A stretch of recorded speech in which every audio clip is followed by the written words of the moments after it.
ये महिला डर के मारे सन रह जाती है जब उसे पता चलता है कि जमीन पर पड़ा एक बैज उसे एक रहस्यमयी चेतना की दुनिया में ले जा सकता है।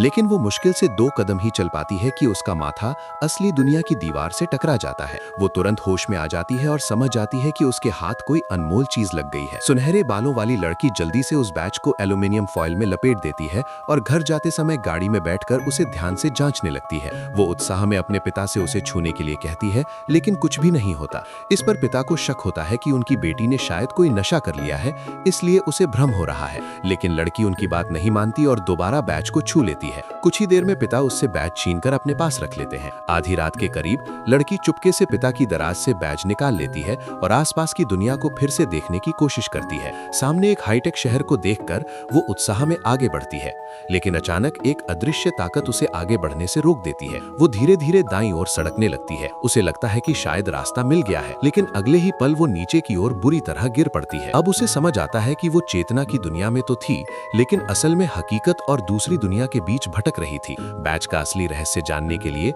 वो सामने दिख रहे शहर तक पहुंचने का फैसला करती है और दूरी का अंदाजा लगाकर आगे बढ़ती है। जल्द ही वो एक खाली घास के मैदान में पहुंच जाती है जहां कुछ भी नहीं है। जैसे ही वो फिर से बैज को छूती है, अचानक वो खुद को शहर के ठीक बीचों बीच पाती है। ये दुनिया आधुनिक समय से सैकड़ों साल आगे है। यहाँ के लोग लंबे चौड़े हैं और उनके कपड़े भी किसी भविष्यकालीन युग जैसे लगते हैं। हैरानी की बात यह कि कुछ लोग उसे देख भी सकते हैं।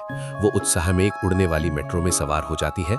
चारों तरफ की तकनीक और तैरते हुए स्विमिंग कॉम्प्लेक्स देखकर वो दंग रह जाती है। लेकिन तभी बैज से बैटरी खत्म होने की चेतावनी की आवाज आने लगती है।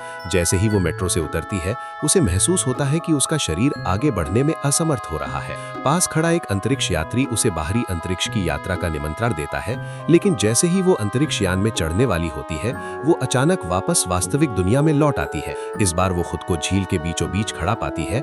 बैज की बैटरी पूरी तरह खत्म हो चुकी है। अब सवाल ये है, वो रहस्यमयी दुनिया में दोबारा कैसे लौटेगी और सच का पता कैसे लगाएगी।